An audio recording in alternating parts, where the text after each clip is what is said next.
She handed her last silver dollar to a stranger at the train depot, a dusty, desperate cowboy she'd never see again, or so she thought. The next morning she woke to find his riders filling her yard with gifts, and the truth behind that cowboy's identity would change everything. This is the story of Sarah May Hartley, a widow who had nothing left to give but gave anyway, and discovered that sometimes the smallest act of kindness can unlock a destiny you never saw coming. The sun hung low over Redemption Springs, Texas, casting long shadows across the wooden platform of the train depot. Dust swirled in the hot September wind, clinging to Sarah May Hartley's worn black dress, the same one she'd worn to Jacob's funeral 6 months ago. She clutched a small cloth bag containing nothing but a stale biscuit and the train ticket she'd bought with her last bit of savings. Her hands trembled as she checked the depot clock. The 4:15 to San Antonio would take her to her sister's ranch, her only hope now that the bank had foreclosed on her small homestead. Everything she owned in the world was either in that cloth bag or already lost to the auctioneer's gavel. She felt the weight of the single silver dollar in her coat pocket, her very last coin. She'd planned to buy a hot meal in San Antonio, something to settle her stomach after 2 days of eating nothing but day-old bread. It was all that stood between her and complete destitution. "Ma'am." The voice startled her. She turned to find a cowboy standing a few feet away, hat in his hands. His clothes were covered in trail dust, his face weathered and lined with exhaustion. But it was his eyes that caught her, blue as a summer sky, filled with something that looked like shame mixed with desperation. "I'm mighty sorry to trouble you," he said, his voice rough and low, "but I've found myself in a real bad spot. Had my horse stolen last night, along with my saddlebag, everything I had. I just need enough for a ticket to get home, just one town over. I swear on my life I'll pay you back." Sarah's throat tightened. She looked at him carefully. His boots were worn through at the heel, his shirt torn at the shoulder. But there was something about him, a quiet dignity beneath the desperation, and honesty in those tired eyes. "How much do you need?" she heard herself ask. $1 would do it, ma'am.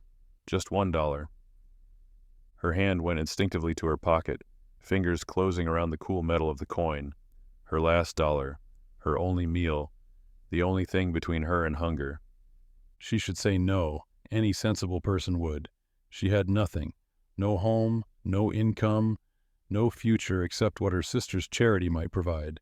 This stranger could be lying, probably was lying. She'd never see that dollar again, never see him again.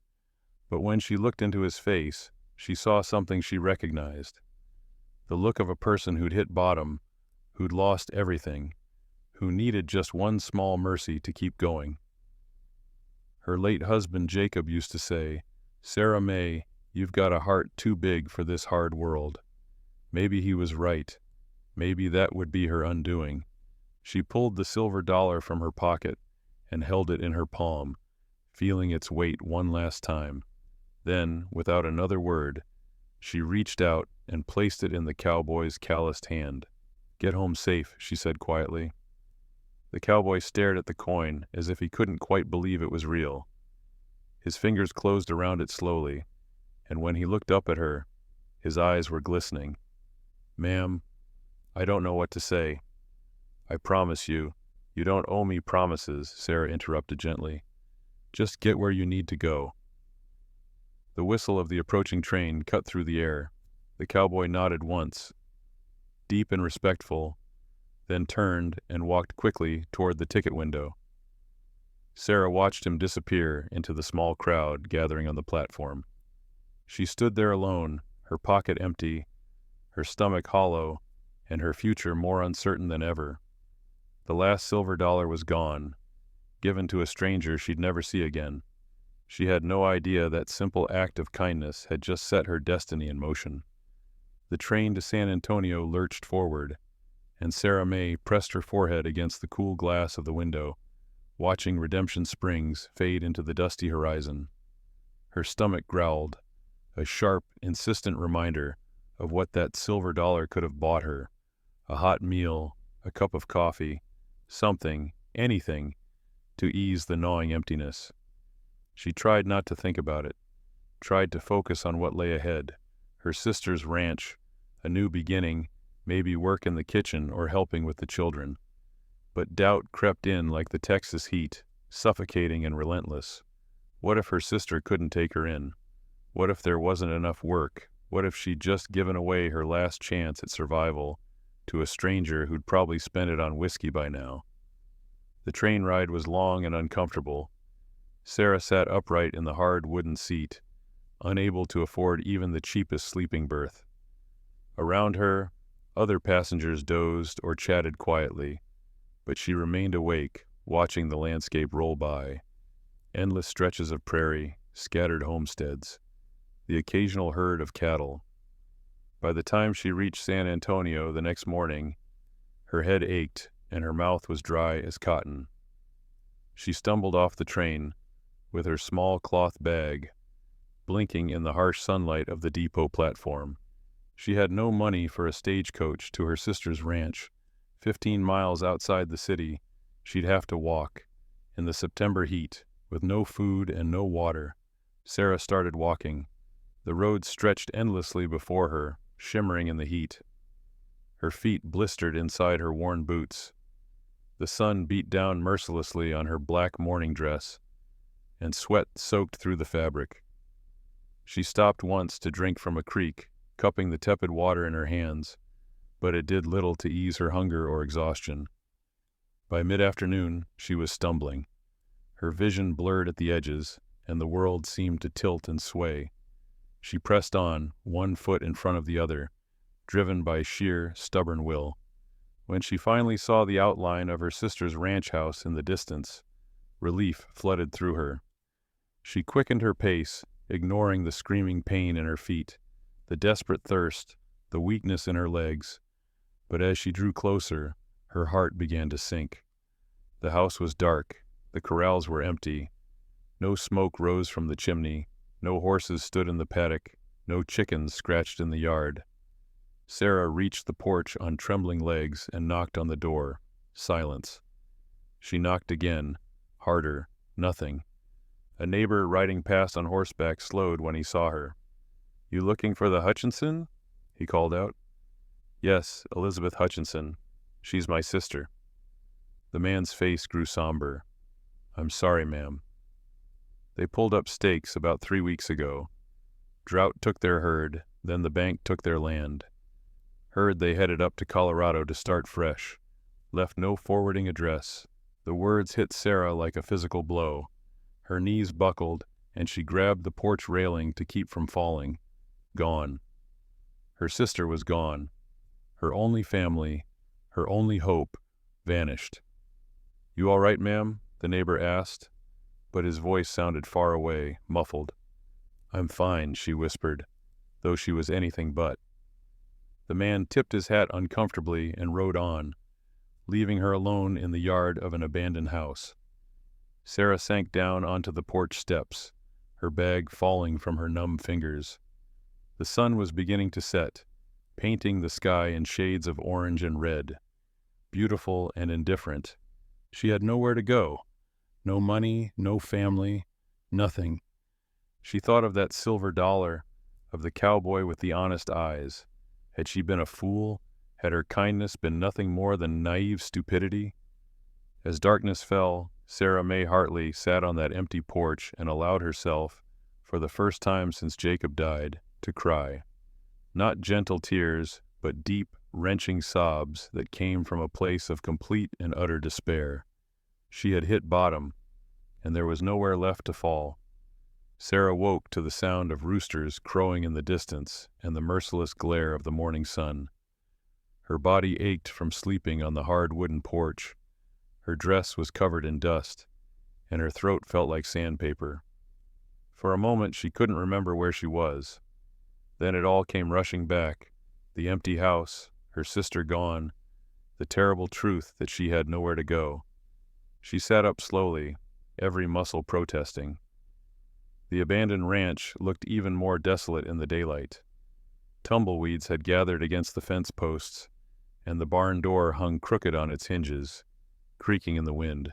She couldn't stay here, but she had no strength to walk back to San Antonio, no money for food or lodging even if she made it. She was trapped in a nightmare of her own exhausted making. Sarah forced herself to stand. Her legs wobbled, weak from hunger and despair.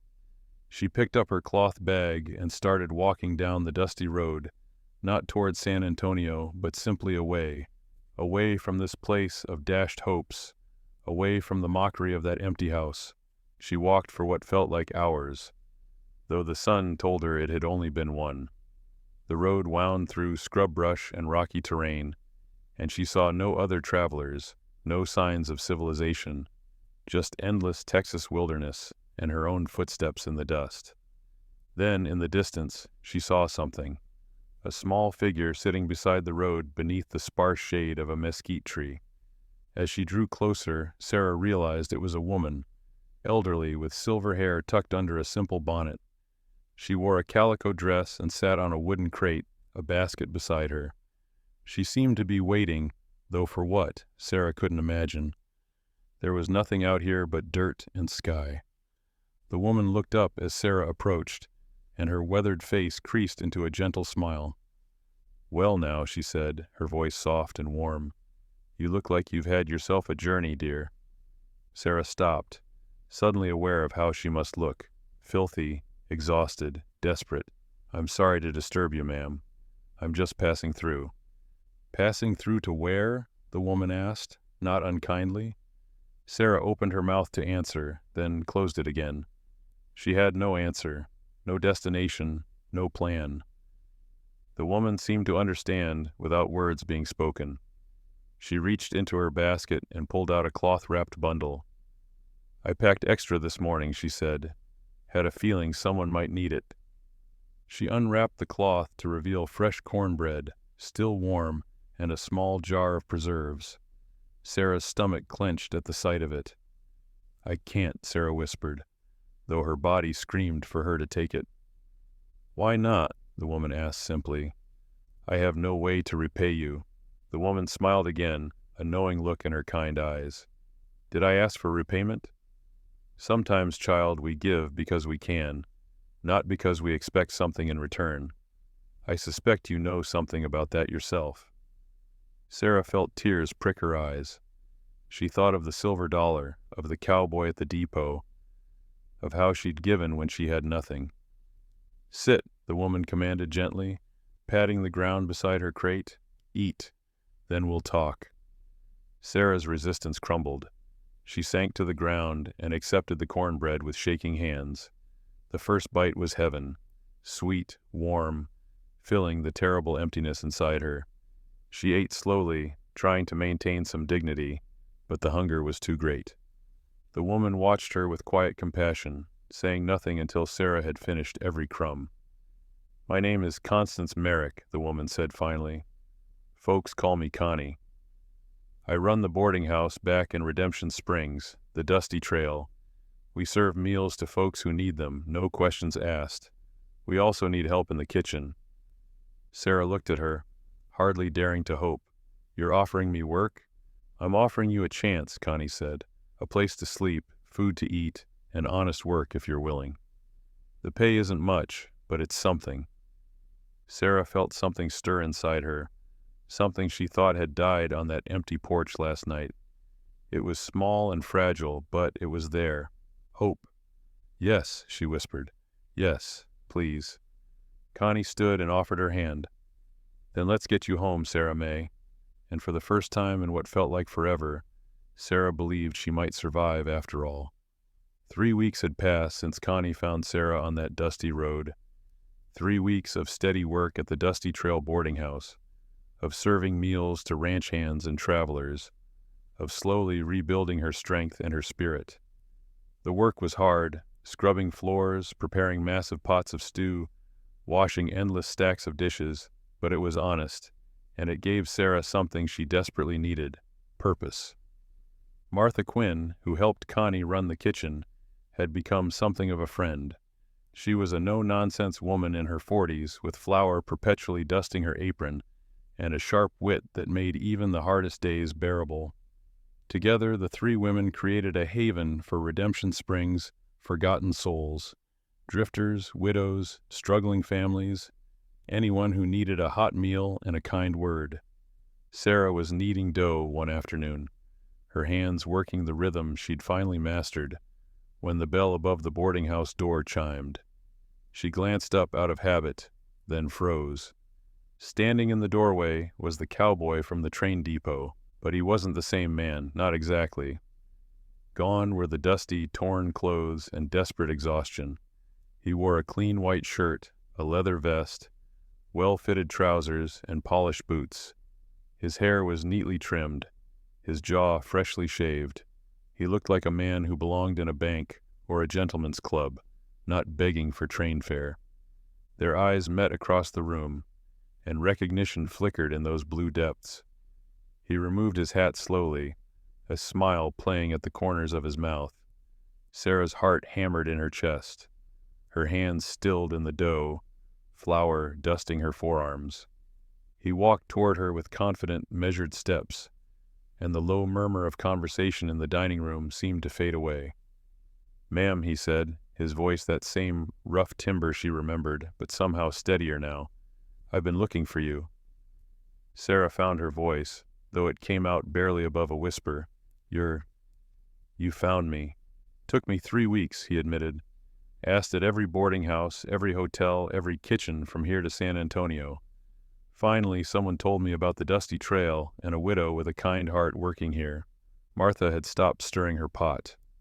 Connie emerged from the back room, wiping her hands on her apron, watching the scene unfold with keen interest. The cowboy reached into his vest pocket and pulled out a silver dollar. Sarah's silver dollar.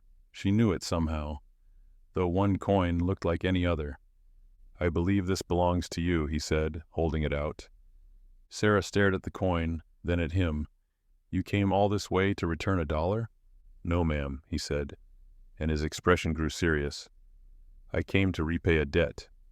And to tell you the truth, I couldn't tell you that day at the depot." He took a breath, as if steadying himself. "My name is William Donovan. I own the Double D Ranch, about 20 miles north of here. Biggest cattle operation in 3 counties. Sarah blinked, certain she'd misheard. The Double D Ranch? Everyone knew about it. Thousands of acres, hundreds of head of cattle, a mansion that rivaled anything in Houston or Dallas. "That day at the station," he continued, "I wasn't lying about being robbed. But I wasn't just some drifter.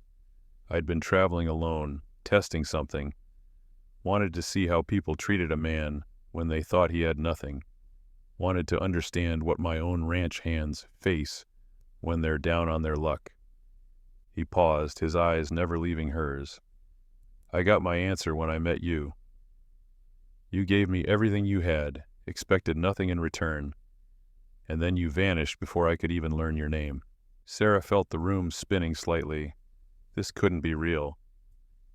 William stepped closer, pressing the silver dollar into her palm. "I don't just want to repay you, Mrs. Hartley.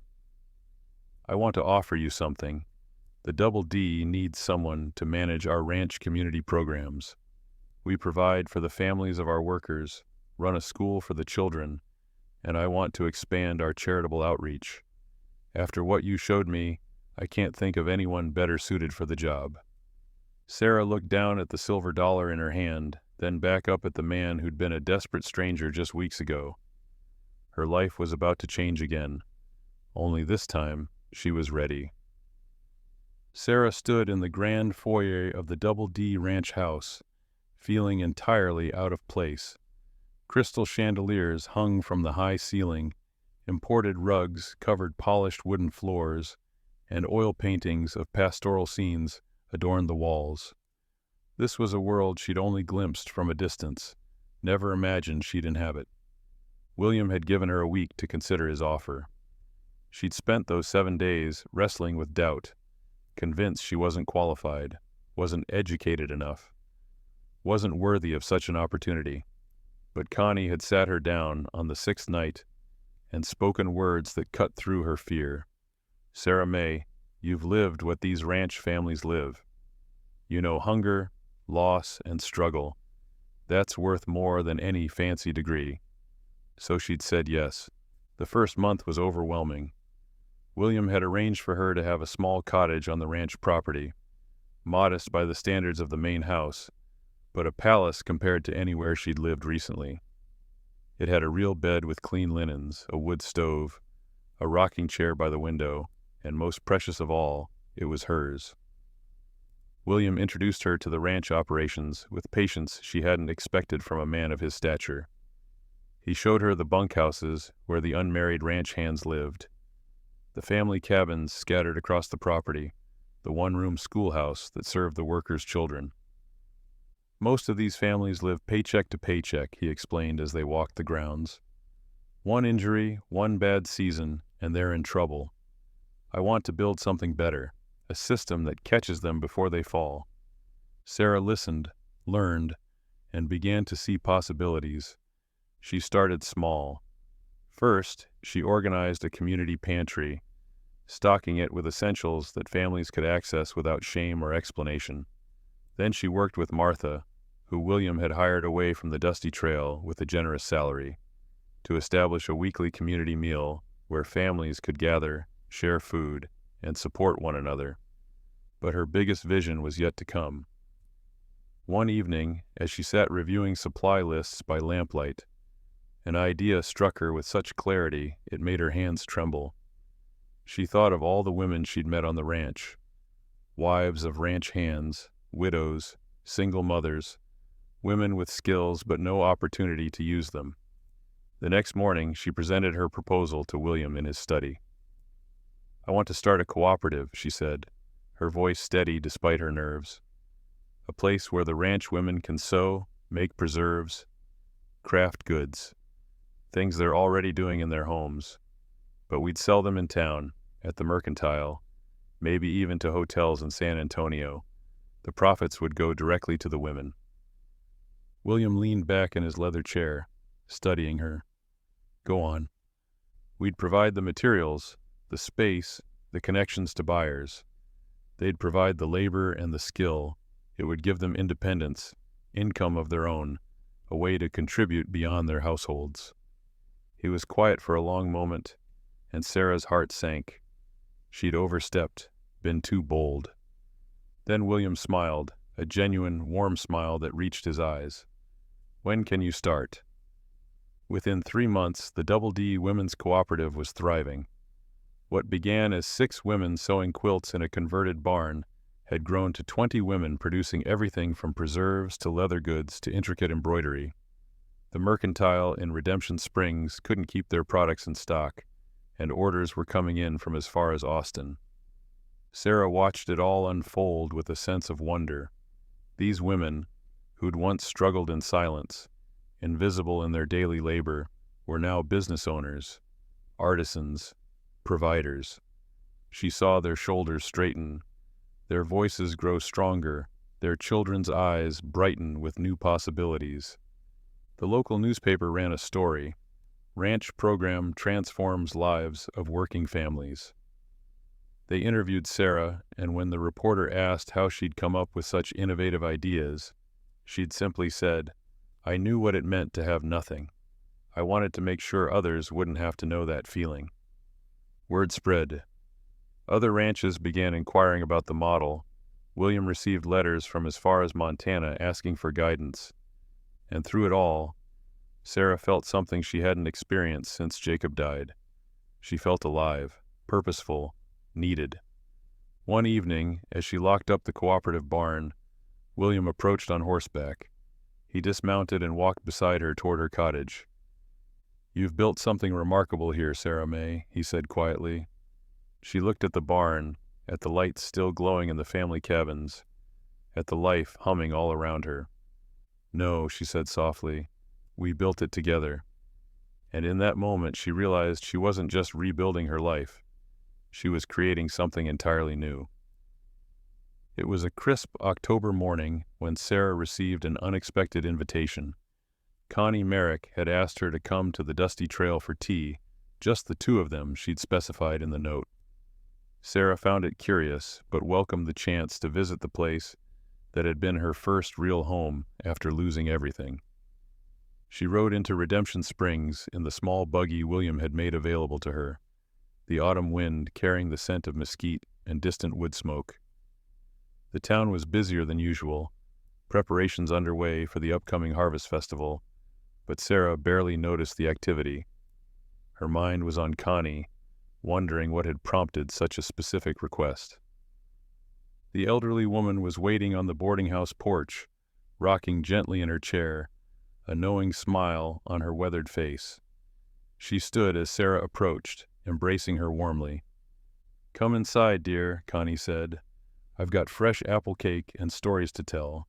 They settled in Connie's private sitting room, a cozy space Sarah had never been invited into before. Photographs lined the mantel, family portraits, old daguerreotypes, images of people Sarah didn't recognize. Connie poured the tea with steady hands, then sat back with a sigh that seemed to carry years of secrets. "Sarah May," she began, "I need to tell you something I should have told you weeks ago, about why I was on that road the day I found you." Sarah set down her teacup, suddenly alert. "I wasn't there by accident," Connie continued. "My son had sent me a telegram the night before, told me about a woman at the train depot who'd given him her last dollar, a widow in a black dress with eyes that held more kindness than sense." She smiled softly.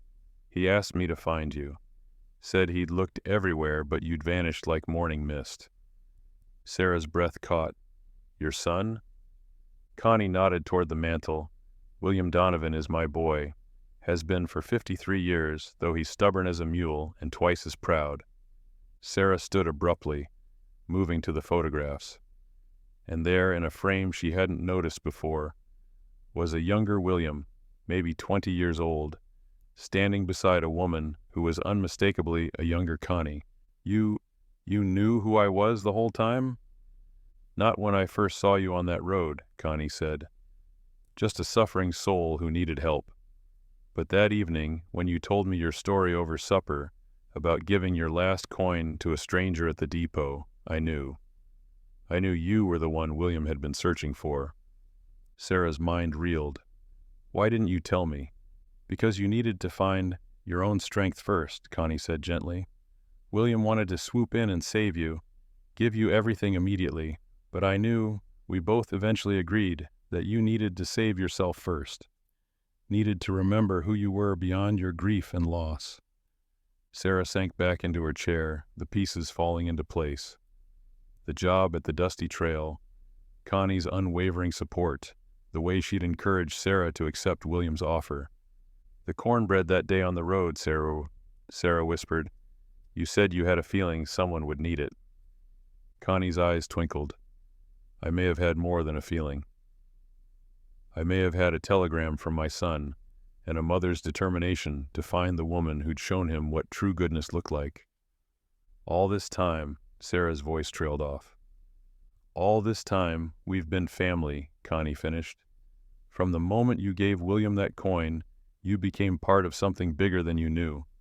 That kindness created a thread that wove us all together. You, me, William, Martha, everyone at the ranch." Sarah felt tears streaming down her cheeks. "I thought I was alone." "Oh, my dear girl," Connie said, moving to embrace her. "You were never alone. That's the thing about kindness. It echoes. It ripples out and touches lives in ways we can't see, connecting souls that were meant to find each other." She pulled back, holding Sarah's face in her weathered hands. "You gave my son hope when he'd lost faith in people. You reminded him why he does what he does, and in return, he's given you a purpose. But more than that," her smile widened, "I think he's given you his heart, though he's too stubborn to say it plainly." Sarah laughed through her tears. "Connie, I see how he looks at you, child, like you're the sunrise after the longest night, and I see how you look at him, like maybe, just maybe, you're ready to love again." Sarah's heart swelled with the weight of it all, the interconnected threads of fate, the web of kindness that had saved her, the family she'd found in the most unexpected places. "Everything happens for a reason," Connie whispered. "That silver dollar was never really about the money, was it?" "No," Sarah agreed softly. "It was about faith." 6 months had passed since that revelation in Connie's sitting room, and the Double D Ranch had become something far beyond what Sarah had ever imagined. The Women's Cooperative now employed 43 women, their goods sold in mercantiles across 3 counties. But it was the newest project that filled Sarah's heart with the most pride. She stood before the newly completed building, its sign swaying gently in the spring breeze, the Silver Dollar Haven, a home for new beginnings. It was a shelter and training center combined, a place where widows, abandoned women, and those fallen on hard times could find refuge, learn skills, and rebuild their lives. The idea had come to her during a sleepless night, remembering her own desperate wandering, the empty porch where she'd wept, the kindness that had saved her. William had funded the entire project without hesitation. "You've turned one silver dollar into something that will help hundreds," he'd said when she first proposed it. "That's not just charity, Sarah May. That's transformation." The grand opening was today, and it seemed half of Redemption Springs had turned out for the occasion. Ranch families, townspeople, business owners, and even the mayor stood in the afternoon sun, waiting for the ceremony to begin. Sarah wore a simple but elegant dress, deep blue calico that Connie had insisted she buy for the occasion. Her hair was pinned up neatly, and for the first time in over a year, she wore something other than mourning black. It felt like shedding an old skin, stepping fully into who she'd become. Martha stood beside her, beaming with pride. "Look at you," she whispered. "From kneading dough in my kitchen to running the most talked-about charitable program in Texas. Jacob would be so proud." Sarah's throat tightened at the mention of her late husband. "I think he would," she said softly. "I think he'd say I finally learned what he always tried to teach me, that sometimes losing everything is the only way to find out what you're truly made of." The mayor stepped forward to begin the ceremony, but William caught Sarah's eye from across the crowd. He nodded toward the building's entrance, a silent question. She understood and made her way through the gathered people to join him. "I want you to do the honors," he said, handing her a pair of gleaming scissors and gesturing to the red ribbon stretched across the doorway. "This is your vision, your heart. You should be the one to open it." Sarah looked at the building, at the windows that would let in light, the door that would offer safety, the rooms inside that would shelter broken spirits until they could mend. "Our vision," she corrected gently. "This wouldn't exist without you." "No," William said, his voice low and warm. "It wouldn't exist without you. I had money, Sarah May. You had something far more valuable. You had understanding. You'd walked the path these women will walk. That's worth more than all the gold in Texas." The mayor cleared his throat, ready to begin his speech, but Sarah raised her hand. "If I may," she called out, and the crowd quieted. "Before we open these doors, I want to tell you all a story." She looked out at the faces, some she knew well, others she'd only recently met. "A year ago, I stood at a train depot with one silver dollar to my name. I gave it to a stranger because something in me said it was the right thing to do. I lost everything after that, or so I thought. I was homeless, hungry, hopeless." Her eyes found Connie in the crowd, then Martha, then William. "But what I didn't know was that one act of kindness was planting seeds. Seeds that would grow into friendship, purpose, and family. That silver dollar multiplied in ways I never imagined, not in my pocket but in my life." She turned to the building behind her.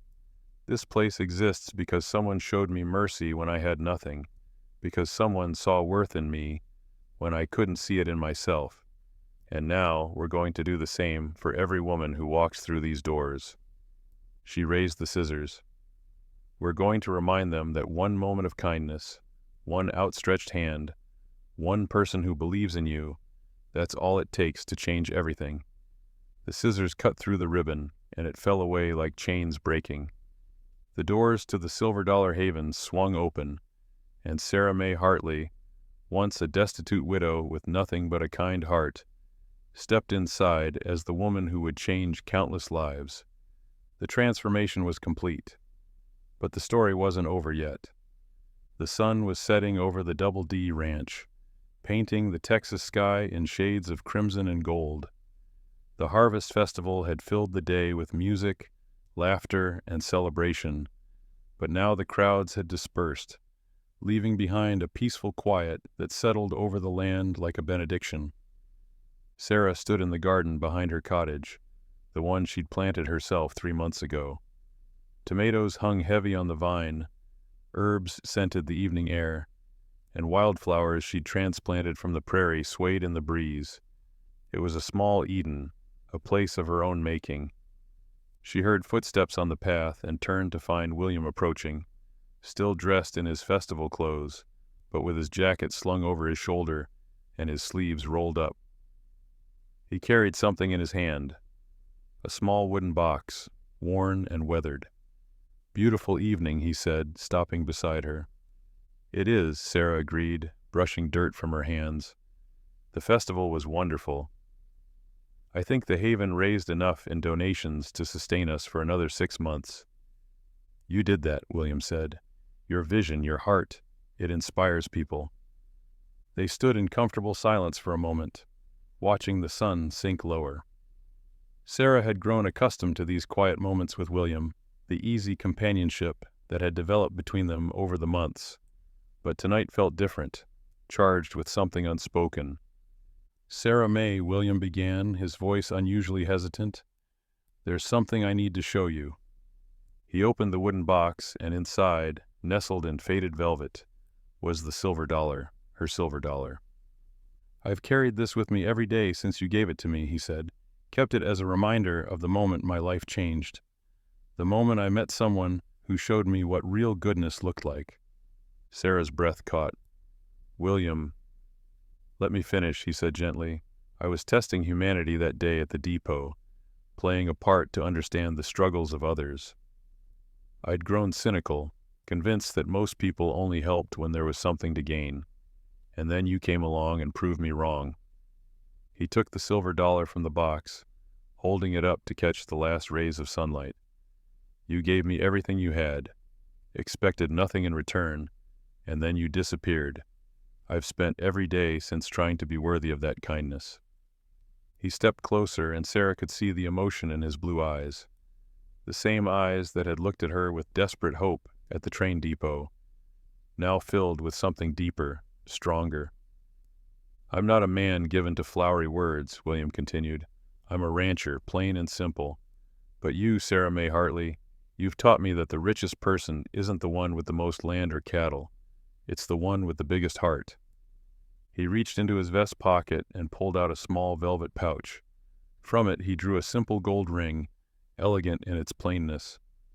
"I had this made from gold found on my own land," he said. "But that's not what I want to give you most." He pressed the silver dollar into her palm, closing her fingers around it. "This is what I want you to have. The same coin you gave to a stranger when you had every reason to keep it. The coin that changed both our lives." Sarah felt tears streaming down her face as William lowered himself to one knee. "Marry me, Sarah May. Not because I saved you or you saved me, but because somewhere along the way we saved each other. Build this life with me. Let's spend our years multiplying kindness the way you multiplied that single silver dollar." The coin felt warm in Sarah's hand, a circle of silver that had traveled such an impossible journey, from her last desperate possession to the symbol of everything she'd become. She looked at William, at this man who'd been a stranger, then a mystery, then a partner, and now he was asking to be her future. "Yes," she whispered, then stronger. "Yes." William stood and slipped the ring onto her finger, then pulled her into an embrace. Over his shoulder, Sarah could see the ranch spreading out before them, the haven in the distance, the cooperative barn, the family cabins with smoke rising from their chimneys, the life they'd built together from a single act of kindness. As the last light faded and the first stars appeared, Sarah May held tight to both the ring on her finger and the silver dollar in her palm. One represented her future, the other her past, but both told the same story. That kindness was never wasted, that mercy multiplied, that sometimes giving away your last coin was just the beginning of a miracle. And as William kissed her beneath the darkening sky, Sarah knew with absolute certainty that she'd found her way home, not to a place, but to a purpose, a family, and a love that had been waiting for her all along.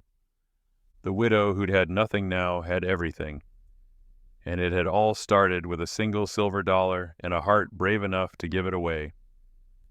Thank you for joining us on this unforgettable journey through the Wild West, where one act of kindness changed everything.